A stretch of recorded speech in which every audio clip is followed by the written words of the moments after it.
Olá, tudo bem? Uma das maiores contribuições que o mundo universitário, que a vida universitária pode dar a um indivíduo, a uma pessoa, é o rigor da pesquisa. É aquela honestidade intelectual de quem busca uma informação e diz onde encontrou a informação, diz a fonte, diz quais são seus objetivos de pesquisa, diz quais são seus objetivos intelectuais, diz quais são seus pressupostos, quais são suas premissas.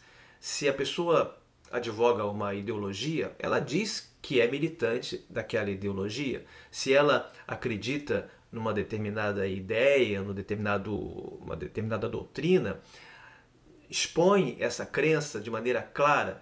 Essa é uma contribuição indispensável e, vamos dizer assim, inestimável, né? Não tem preço isso que a gente possa adquirir numa universidade.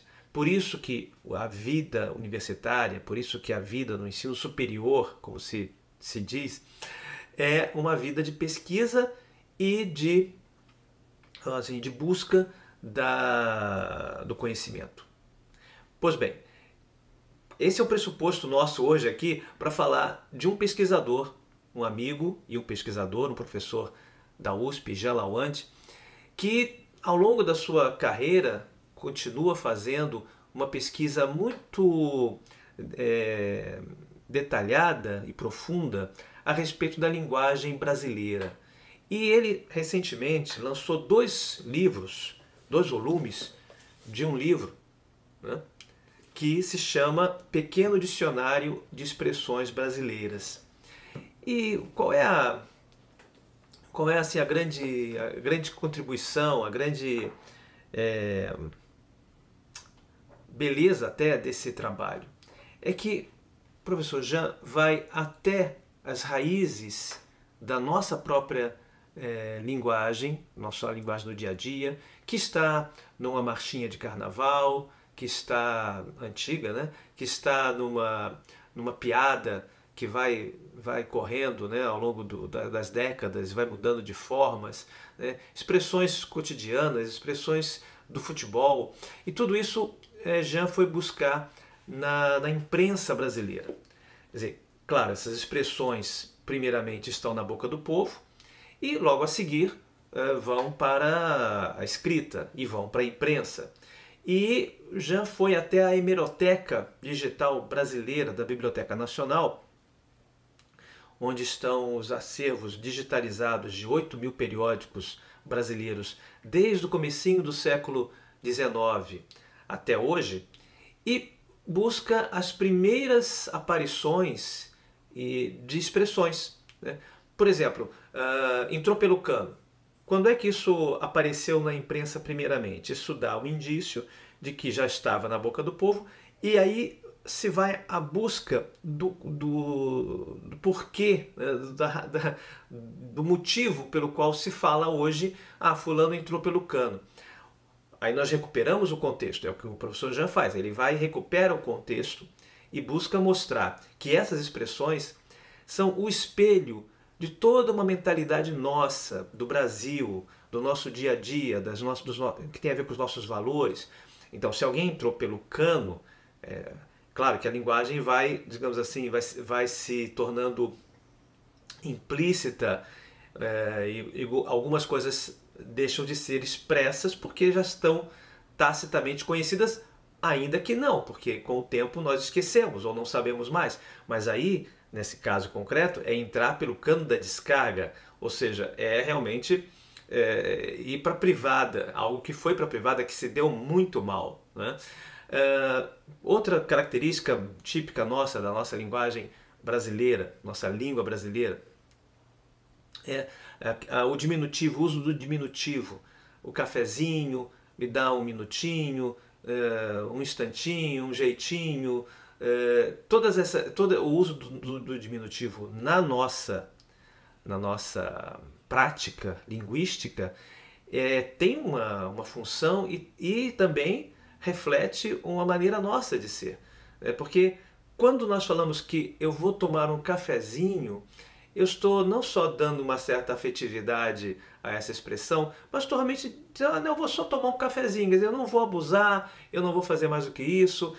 Tenho aí um pouco modus vivendi brasileiro de quem vai fazer uma coisa, né, com uma certa modéstia, né? E essa é uma característica, né? Mas não é a única, porque também há um pouco de auto-engano nos nossos diminutivos, né? Eu chego aí num minutinho. É claro que todo mundo sabe que não é um minutinho, pode ser até uma hora, né? Pois bem, essas e outras muitas expressões estão nesses 2 livros que o professor Jean publicou pela editora Enguaguaçu. Na descrição eu deixo o link da editora. Mas olha para vocês verem aqui um pouco a riqueza das expressões. Por exemplo, embaixadinha, né, que vem do futebol. Por que será, né, que a gente fala embaixadinha? Fim da picada, né? Então já vai mostrar, olha, que desde 1860 já surge nos jornais brasileiros essa expressão fim da picada. Aqui, ó, jeitinho, jeito, jeitão.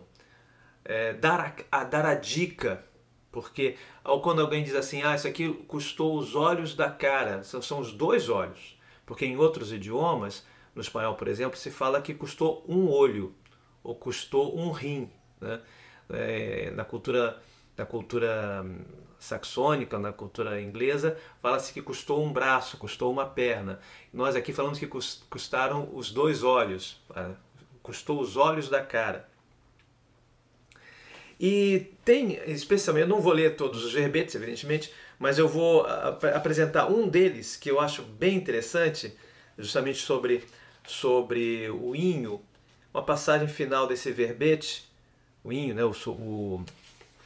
o diminutivo, quando o professor Jean fala aqui, olha, no quimbundo, que é uma língua angolana, que foi a que mais influenciou o português brasileiro, no quimbundo, as palavras da 10ª classe, ou seja, os diminutivos, podem também ser aumentativos. Então essa é interessante. O nosso inho também tem uma característica antitética, ou seja, nós usamos o inho para falar de algo maior. Por exemplo, aí o professor já dá um exemplo aqui. A palavra calunga é um dos diversos nomes na língua quimbundo, um dos diversos nomes conferidos a Deus.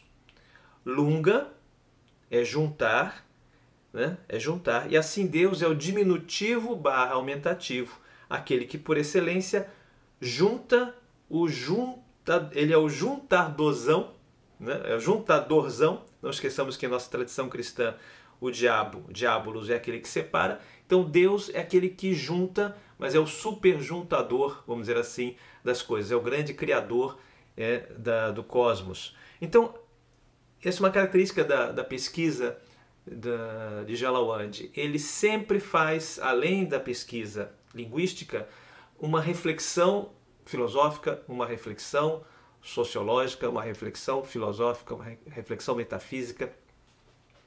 E esse é o sabor de uma pesquisa em que há muitas e muitas horas de trabalho. E aí nós temos esse resultado. São 2 volumes fantásticos, que formam um dicionário único na nossa atual estante brasileira de filosofia. E eu recomendo bastante que vocês adquiram, que vocês conheçam o trabalho do Jalawandi na internet. Ele também é um dos pioneiros no Brasil em termos de criação de sites, de revistas eletrônicas. Tudo isso é muito interessante, eu vou deixar tudo isso na descrição. Fica então essa sugestão de estudar também o nosso próprio idioma, compreendendo que aquilo que dizia Sócrates, né? Quando chegava um discípulo novo, um aluno novo, Sócrates dizia, fale para que eu te veja. E de fato é assim, o que nós falamos é uma expressão da nossa maneira de pensar, da nossa maneira de ser, da nossa maneira de viver, de modo que também as expressões brasileiras falam né, explicitamente quem nós somos, que país é esse. Um grande abraço.